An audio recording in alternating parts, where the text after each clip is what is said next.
ጤና ይስጥልኝ ተመልካቾቻችን፣ ዜና በምልክት ቋንቋ ቀርባሉ። የኢትዮጵያ የምርጫ የፖለቲካ ፓርቲዎች ምዝገባና የምርጫ ስነ ምግባር ማሻሻያ ረቂቅ አዋጅ ጸደቀ። የ2018 ሀገራዊ ምርጫ ፖለቲካዊና ዲሞክራሲያዊ ስነ ምህዳርን ለማስፋት የፖለቲካ ፓርቲዎች በተደጋጋሚ ለሚያነሳቸው ጥያቄዎች ማሻሻያ ምላሽ የሚሰጥ ነው። ስድስተኛው የተወካዮች ምክር ቤት 5ኛ ዓመት የስራ ዘመን 3ኛ መደበኛ ስብሰባ የተለያዩ ረቂቅ አዋጆችና ሹመቶችን በማጽደቅ ተጠናቀዋል። የሕዝብ ተወካዮች ምክር ቤት በዛሬው 3ኛ መደበኛ ስብሰባ 3 ረቂቅ አዋጆችን የውሳኔ ሀሳብ መርምሮ በሙሉ ድምፅ አጽድቋል። ምክር ቤቱ በቀዳሚነት የተመለከተው የኢትዮጵያ የምርጫ የፖለቲካ ፓርቲዎች ምዝገባና የምርጫ ስነ ምግባር ማሻሻያ ረቂቅ አዋጅ ሲሆን የውሳኔ ሀሳቡ ላይ ማሻሻያዎች መደረጉን የምክር ቤቱ አፈ ጉባኤ ታገሰ ጫፎ ገልጸዋል። በምርጫው ለመወዳደር ፍላጎት እንዳላቸው የሚገልጹ ፓርቲዎች በኢትዮጵያ የፖለቲካ ፓርቲዎች የጋራ ምክር ቤት በኩል በተደጋጋሚ ጊዜ የድጋፍ ፊርማ ለማሰባሰብ በቂ ጊዜ ባለመኖሩ የድጋፍ ፊርማ ለማሰባሰብ እንደሚቸገሩ በመግለጽ የድጋፍ ፊርማ ማሰባሰብ አስመልክቶ የተደነገገው አንቀጽ እንዲታገድ በጽሁፍ ጥያቄ አቅርበዋል። የፖለቲካ ፓርቲዎች ይህን ጥያቄ እያቀረቡ ባሉበት ሁኔታ የድጋፍ ፊርማ ማሰባሰብ ተግባራዊ ይደረግ ቢባል በምርጫ የሚወዳደሩ እና የሚሳተፉ የፖለቲካ ፓርቲዎችን ሁኔታ የሚጎዳ በመሆኑ ይህን ማስቀረት አስፈላጊ ስለሆነ አዋጁን ማሻሻል አስፈላጊ ሆኖ ተገኝቷል። የምክር ቤቱ አባላትም የ2018 ጠቅላላ ሀገራዊ ምርጫን ታሳቢ ባደረገ መልኩ የፖለቲካ ፓርቲዎችን ተሳትፎ ለማሳደግ የተደረገው ማሻሻያ ላይ ሀሳብ ሰጥተዋል። ቀደም ባሉት ጊዜያትም ምቹ ሁኔታዎች ስለሌሉ ቀሪ ቢደረግ የሚል ሀሳብም አስተያየትም ስናቀርብ ስለነበረ ያ ሁኔታ እንደ ሀገር ታይቶ ለሀገር በሚጠቅም መልኩ አሁን በተደረገው ማሻሻያ መልኩ ተሻሽሎ መቅረቡ በጣም ጠቃሚ ስለሆነ እኔም እንደ ምክር ቤት አባል የሚደግፈው ስለሆነ ቢጸድቅ እላለሁ። አመሰግናለሁ። የእጩዎች ድጋፍ ማሰባሰብ እንደተባለውም ሞሽኑ ላይ እንደቀረበው ጊዜ የሚጠይቅ ጉልበት የሚጠይቅ እና ብዙ ጥረት ማድረግን የሚጠይቅ በመሆኑ ምክንያት ይሄ ጉዳይ ልክ በ2013 ታግዶ እንደነበረው ታግዶ እንዲቆይ በተደጋጋሚ ጥያቄ አቅርበዋል። የጋራ ምክር ቤትም እንደተባለው በጽሁፍም እንዲሁም በምናረጋቸው ግንኙነትም የሚያነሳው ጉዳይ ነው። ስለሆነም ይህን ጉዳይ አግዶ ማቆየት ለምርጫው አስቻይ የሆነ ሁኔታ ከመፍጠር አንጻርም ዴሞክራሲያዊነቱን ከማስፋት አንጻርም እና በዚህ ምክንያት ለመወዳደር የተቸገሩ ፓርቲዎችን ወደ ምርጫው እንዲገቡም እድል የሚፈጥርና በጣም ተገቢነት ያለው ስለሆነ ሞሽኑን የምክር ቤት አባላት ቢቀበሉትና ምክር ቤቱ የተሰጡ ሀሳቦችንና አስተያየቶችን እንዲሁም ማሻሻያዎችን ካዳመጠ በኋላ የኢትዮጵያ የምርጫ የፖለቲካ ፓርቲዎች ምዝገባና የምርጫ ስነ ምግባር ማሻሻያ ረቂቅ አዋጅን በሙሉ ድምፅ አጽድቋል። ምርጫ የፖለቲካ ፓርቲዎች ምዝገባና የምርጫ ስነ ምግባር አዋጅ ቁጥር 1162 ህዝባዊ 2011 ለማሻሻል የቀረበው ረቂቅ አዋጅ ቁጥር 1397 ህዝባዊ 2018 ሆኖ በሙሉ ድምፅ ጸድቋል። ሌላኛው ምክር ቤቱ የተመለከተው 2 የብድር ስምምነት ረቂቅ አዋጆች ሲሆኑ በኢትዮጵያና በዓለም አቀፍ የልማት ማህበር የተደረጉ ስምምነቶች ናቸው። አንደኛው ለዘላቂና ንጹህ ኢነርጂ ተደራሽነት ማስፈጸሚያ ፕሮግራም የሚውል የብድር ስምምነት ረቂቅ አዋጅ ሲሆን ሌላኛው ለምስራቅ አፍሪካ የክህሎት ትራንስፎርሜሽንና ቀጠናዊ ውህደት ፕሮጀክት ማስፈጸሚያ የብድር ስምምነት ረቂቅ አዋጅ ነው። በተጨማሪም ምክር ቤቱ በዛሬው መደበኛ ስብሰባ 3 የተለያዩ ሹመቶችን አጽድቋል። የግብርና ሚኒስትር አዲሱ አረጋ፣ የሰላም ሚኒስትር መሐመድ እንድሪስ እና የኢትዮጵያ ብሮድካስቲንግ ኮርፖሬሽን ዋና ስራ አስፈጻሚ ቢንያም ኤሮ ሲሆኑ በምክር ቤቱ የመንግስት ተጠሪ ሚኒስትር ዶክተር ተስፋዬ በልጅጌ የትምህርትና የሥራ ልምዳቸው በዝርዝር ቀርቦ ከተወያዩበት በኋላ በሙሉ ድምፅ ጸድቋል።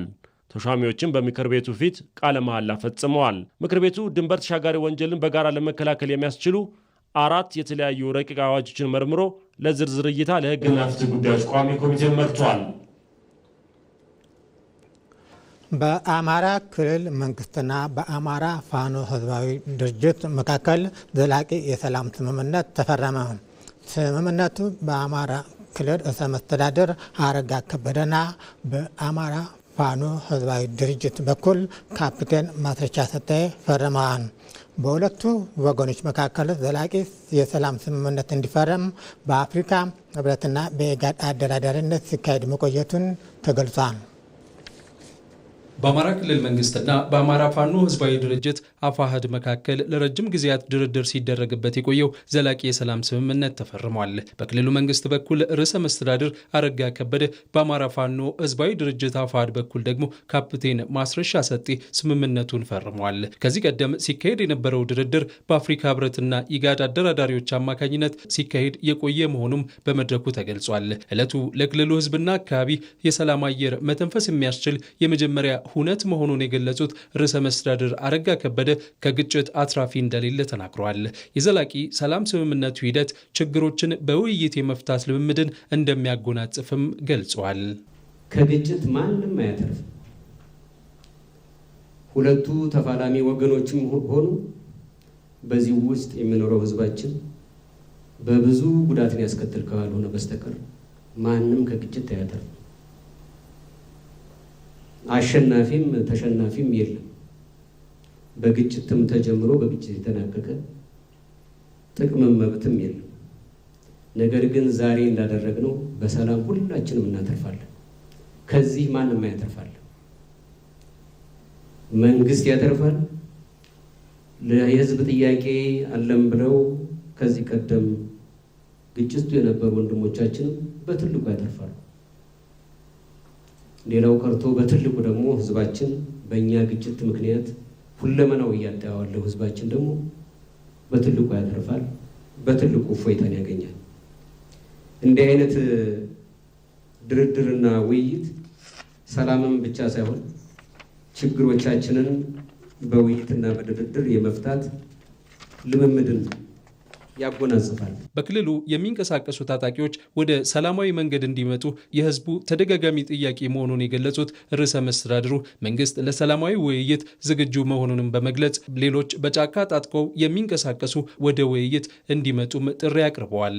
ችግሮችን በጠመንጃ ፈሙዝ መፍታት አለብን ብለው ወደዚህ ድርድር ላልመጡ፣ ወደዚህ ውይይት ላልመጡ ወንድሞቻችን ትክክለኛው አማራጭ እና ለክልላችንና ለሀገራችን የሚበጀው ምርጫ ይሄ መሆኑን በመገንዘብ አሁንም ማናቸውንም ጥያቄ ያለን የሚሉ አካላት በድርድርና በውይይት ለመፍታት መንግስት ቁርጠኛ በመሆኑ አሁንም በድጋሜ ጥሪ ማስተላለፍ እፈልጋለሁ።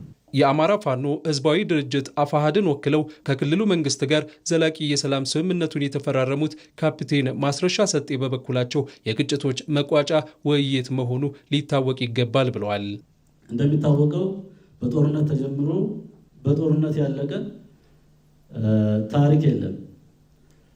አፍተር ዋር ዜር መስት ቢ ኤ ፒስ ፕሮሰስ። ውጊያው ቢቀጥል ከዚህ በላይ ህዝባችን መሸከም አይችልም። በሁለተኛ መንገድ ለኢትዮጵያ ህዝብም ለአፍሪካ ህዝብም አጠቃላይ ለዓለምም በንግግር ነገሮችን ለመፍታት ችግሮችን ለመፍታት አስተማሪ ሆኖ መገኘት ብልጠት የፖለቲካ ዊዝደም እንጂ ሽንፈት እንዳልሆነ በውይይታችን አይተናል። የኢትዮጵያን መበታተን ከሚፈልጉ ኃይሎች ጋር የሚደረግ ግንኙነት የህዝብን ጥያቄ እንደማይመልስ የተናገሩት ካፕቴን ማስረሻ ሰጤ እነዚህ አካላት ወደ ውይይት እንዲመጡም ጥሪ አቅርበዋል። የአማራ ፋኖ ህዝባዊ ድርጅት የአማራን ህዝብ ጥያቄና የኢትዮጵያን ሉዓላዊነት፣ የኢትዮጵያን የግዛት አንድነት እና የኢትዮጵያን ጥቅም በአስከበረ መንገድ ተነጋግረናል።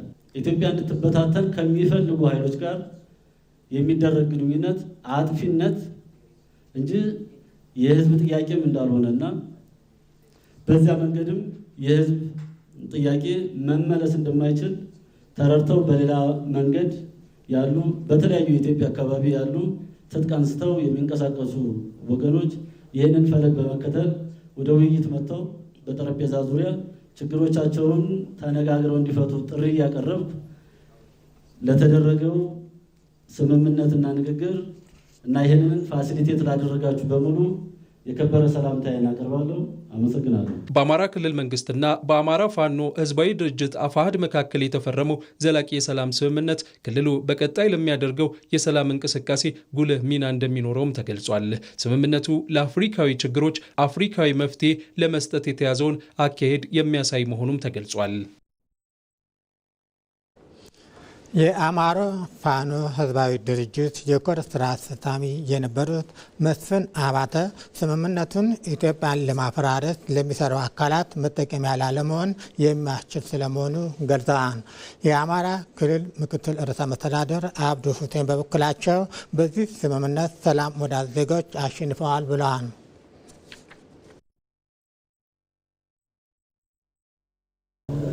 መነሻ ሀሳብ ከአፍሪካ ህብረት ኢኒሼቲቭ ስለነበረ ከነሱ ጋር ንግግር ጀመር። እነሱ አስተባብረው ለዚህ ለጥያቄዎቻችን መልስ የምናገኝበትን የሰላም ስምምነቱን ዛሬ ፈጽመናል ማለት ነው። ያው ጦርነት ዝሮ የሰላም መጨረሻ ላይ ዋር አለ። አፍተር ዋር የፒስ ፕሮሰስ ስለሆነ ከዛ አንፃር ዛሬ ያደረግነው ስምምነት በጣም ታሪካዊ ነው። ታሪካዊ የሚያስብለው ትልቁ ነገር ስምምነቱ ብቻ አይደለም። እንደ ሀገርም የሚመጣውን የቀጠና ፖለቲካ አደጋ አማራ ክልል ውስጥ እያመጡ ስለሆነ ያንን አደጋ በስምምነት በራሳችን ኬዝ የራሳችንን ተነጋግሮ ፈቶ ቀጣይ እንደ አማራ ይዘውት የመጡትን አጀንዳ ይበቃችኋል ብለን እንደ ኢትዮጵያ አንድ ሆነን ከሌሎች ጋር ሆነን የሀገራችንን ጥቅም ለማስከበር ያስችለናል። ይሄ ታሪክ ያደርገዋል። ዛሬ ያሸነፉት ልጆቻቸው ከትምህርት ገበታ ውጭ ሆኑት ልጆቻቸው ስራ ያጡት እናቶችና የልጆቻቸው ደህንነትና ዋስትና የሚያሳስባቸው እናትና አባቶች አሸናፊ ሆነዋል። ዛሬ በዚህ በፈረምነው የሰላም ስምምነት አሸናፊ የሆኑት ዜጎች በክብር እና በታታሪነት ሰርተው በአማራ ክልል እሴትና ባህል መሰረት የተሻለ ደረጃ ላይ መድረስ የሚፈልጉ ዜጎች አሸናፊ ሆነዋል። በድምሩ ዛሬ የአማራ ክልል ችግርን በባህላዊ መንገድ የመፍታት እሴቱና ባህሉ ከፍ ብሎ የታየበትና ውጤታማ የሆነበት ደረጃ ላይ በመድረሱ ሁላችንም አሸናፊ ነን ብለን እንወስዳለን። ከንቲባ አዳነች አቤቤ በኢትዮጵያ የመጀመሪያ በሆነው የግንባታ ቴክኖሎጂ የሚሰሩ የ26,000 የጋራ መኖሪያ ቤቶች ግንባታ አስጀመሩ። የብረት ውጤቶችን በመጠቀም የሚገነባው አዲሱ ቴክኖሎጂ በጥራትና በአጠረ ጊዜ የጋራ መኖሪያ ቤት ግንባታ ለማጠናቀቅ እንደሚያስችል ከንቲባ አዳነች አቤቤ ገልጸዋል። በዚህ ዓመት በመዲናዋ አዲስ አበባ ሊተገበሩ ከተያዙ ዋነኛ እቅዶች መካከል የመኖሪያ ቤቶችን አቅርቦት ለከተማዋ ነዋሪዎች ተደራሽ ማድረግ በቀዳሚነት ይጠቀሳል። ይህን የነዋሪዎችን የቤት አቅርቦት ተደራሽ በማድረግ ጥረት ውስጥም የጋራ መኖሪያ ቤትን በቴክኖሎጂ በመታገዝ ጭምር ወደ ግንባታ ተገብቷል። ከንቲባ አዳነች አቤቤ በከተማዋም ይሁን በኢትዮጵያ የመጀመሪያ በሆነው ቴክኖሎጂ የሚገነቡ 26,000 የጋራ መኖሪያ ቤት ግንባታን በላፍቶ ሳይት አስጀምረዋል።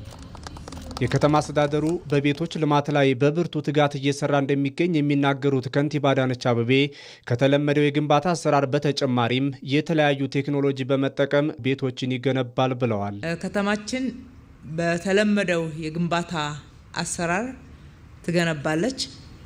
በልዩ ልዩ ቴክኖሎጂዎችም ደግሞ ተጠቅማ እጅግ ፈጣን ጥራት ባለው መንገድም በልዩ ሁኔታ ትሰራለች። ዛሬ እዚህ ያስጀመርንበት ቴክኖሎጂ ዓለም ላይ ሲሰራበት የቆየ ለሀገራችን ግን አዲስ የመጀመሪያው ነው የሚሆነው ማለት ነው። ሲሚንቶን ሳይጠቀም በብረታ ብረት የሚገነባው ቴክኖሎጂው ከሌላው በተለየ የሰው ኃይልን የሚጠቀም በመሆኑ በግንባታው ወቅትም ለበርካቶች የስራ ዕድል መፍጠር እንደሚያስችልም ከንቲባዋ ጠቅሰዋል። ሳይቱ ላይ ፋብሪካው ያለበት የንፋስ ስልክ ትምህርት ቤት ላይ ሄደን ተመልክተናል። እጅግ ፈጣን በሆነ ሁኔታ እንዴት ሊሰራ እንደሚችል ምርቶቹንም ጭምር በዛ ተመልክተናል። የአካባቢው ማህበረሰብ ለናንተ ትልቅ የስራ ዕድል ነው ይዞ የመጣው፣ ትልቅ ልማት ነው ይዞ የመጣው። ይሄ አካባቢ ለረጅም ጊዜ እንደዚህ ባዶ ሆኖ ኖሯል። ማንም በተለየ ሁኔታ አልተጠቀመበትም። ዛሬ ግን ስናለማው ከምንም እና ከማንም በላይ እናንተ ተጠቃሚ ትሆናላችሁ። የብረት ውጤቶችን በመጠቀም የሚገነባው አዲሱ ቴክኖሎጂ በአጠረ ጊዜ የጋራ መኖሪያ ቤት ግንባታውን ለማጠናቀቅ ያስችላል ሲሉ የቤቶች ልማትና አስተዳደር ቢሮ ኃላፊ ቅድስት ወልደ ጊዮርጊስ ገልጸዋል። የመጀመሪያ የሆነው ኮልድ ፎርም ስቲል ቴክኖሎጂ የመጀመሪያውን ልዩ የጋልቫናይድ የብረት ውጤት በመጠቀም እስከ 12 ወለሎች የሚደርሱ የጋራ መኖሪያ ቤቶችን በጣም ባጠረ ጊዜ መገጣጠም የሚያስችል ሲሆን ከአርማታ ጋር አጣምረን ከተጠቀምነው ደግሞ የህንፃ ከፍታቸው እስከ 23 ወለል የሚደርሱ የጋራ መኖሪያ ቤቶችን በተሻለ ፍጥነት እንድንገነባ የሚያስችለን ነው። የግንባታ ቴክኖሎጂውን ተግባራዊ የሚያደርገው የሌጋሲ ሆም ድርጅትም ቴክኖሎጂው ባደጉ ሀገራት ተግባራዊ እየተደረገ በመሆኑ ለአዲስ አበባም የቤቶች ልማት አማራጭ መፍትሄ ነው ብሏል። ይሄ ቴክኖሎጂ ኖርዝ አሜሪካ፣ ዩሮፕ የምንጠቀምበት ቴክኖሎጂ ነው። ሲሚንቶ ሳንጠቀም፣ ሪባር ሳንጠቀም ብረቶችን በማጠፍ በፕላንት ውስጥ በማስኬድ ቤቶችንና ኮንስትራክሽን መስራት ነው። በከተማ አስተዳደሩ ሙሉ በጀት የሚሰራው 26000 የጋራ መኖሪያ ቤት ፕሮጀክቱ ቴክኖሎጂውን ያመጣው የሌጋሲ ሆም ድርጅት ደግሞ በኮንትራትነት ይሰራል። በመጨረሻም በአማራ ክልል የታየው ሰላም ለማጽናት የሀገር ሽማግሌዎችና የሃይማኖት አባቶች ኃላፊነታቸውን ሊወጡ እንደሚገባ ርዕሰ መስተዳደር አረጋ ከበደ ጠየቁ። ርዕሰ መስተዳደሩ ከደብረ ማርቆስ ከተማ ነዋሪዎች ጋር በወቅታዊ የሰላም የልማትና የመልካም አስተዳደር ጉዳዮች ዙሪያ ተወያይተዋል። የአማራ ክልል ርዕሰ መስተዳድር አረጋ ከበደ ከደብረ ማርቆስ ከተማ ነዋሪዎች ጋር በወቅታዊ የሰላም የልማትና የመልካም አስተዳደር ጉዳዮች ዙሪያ ተወያይተዋል። በውይይት መድረኩ የከተማ ነዋሪዎች የተለያዩ ሀሳቦችን ያነሱ ሲሆን ከነዚህም ውስጥ በአካባቢው የታየውን የተሻለ ሰላም ለማጽናት በቅንጅት መስራት እንደሚገባ ጠይቀዋል። የፌዴራልም ሆነ የክልል መንግስት አሁን ያለችውን ሰላም ለማስቀጠል ምን ያህል እየሰራ ነው ወይስ ምን አቅዷል? ምንስ እያደረገ ነው? በሰላማዊ መንገድ ወጥተን ገብተን ለመነገድ መንግስት ኃላፊነቱን ይወጣልን ነው። ለወደፊቱም ደጋግሙት ስብሰባውን። ሰላም ይመጣል። ወደ መጥፎ የሄደው ወደ መልካም ነገር ይመጣል። ያ ከሆነ ደግሞ ለሰውም ህይወቱም ልጁም ንብረቱም ንግዱም ሰላም ነው። በውይይት መድረኩ የተገኙት የሀገር መከላከያ ሰራዊት ከፍተኛ አመራር ሜጀር ጄኔራል ብርሃኑ ጥላሁን ሰራዊቱ ህግ የማስከበር ኃላፊነት እንዳለበት ገልጸው ከዚህ ባሻገር ግን የተፈጠረውን ግጭት በባህላዊ የሽምግልና ጥበብ ለመፍታት የሃይማኖት አባቶችና የሀገር ሽማግሌዎች ጥረት ሊያደርጉ እንደሚገባ ተናግረዋል። የአማራ ክልል ርዕሰ መስተዳድር አረጋ ከበደ በበኩላቸው ሐሰተኛ መረጃዎች የግጭት መንስኤዎች እንዳይሆኑ ህብረተሰቡ መረጃዎችን በጥንቃቄ ሊፈትሽ እንደሚገባ አስገንዝበው የአካባቢውን ሰላም ለማጽናትም ሁሉም የበኩሉን እንዲወጣ ጠይቀዋል። ይህን ክልል ውሸት ነው እያዛባ ያለን፣ ይህን ለይተን እውነትን የምንለይበትን መንገድ የየራሳችን ፈጠራ ተጠቅመን እንወቅ። ሁለተኛ እዚህ ያላችሁ የሀገር ሽማግሌዎች፣ እዚህ ያላችሁ ወጣቶች ከሁሉ በላይ አካባቢያችሁን ጠብቁ። አካባቢያችንን እንጠብቅ፣ ተደራጅተን እንጠብቅ፣ ከሌባ ከዘራፊ እንጠብቅ።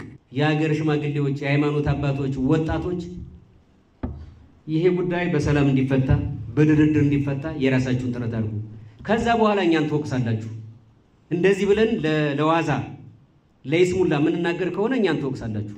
ሁሉም ነገር ወደ ተግባር ሲገባ ነው እውነትና ውሸቱ የሚለዩ። ስለዚህ እናድርገን እንስራ።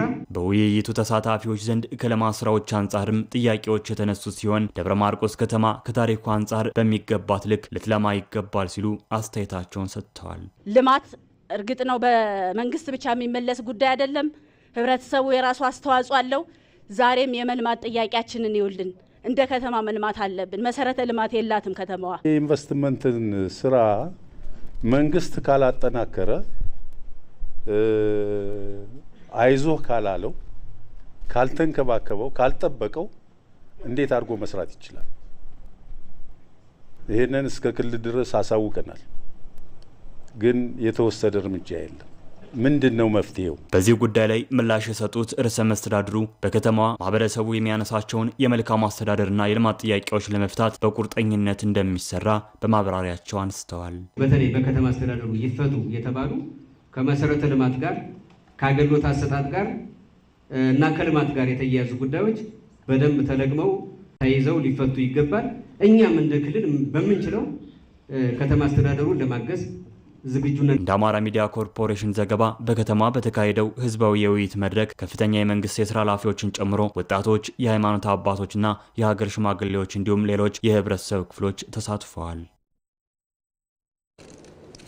ዜና አበቃ። ከቀሪ ፕሮግራሞቻችን ጋር መልካም ቆይታ።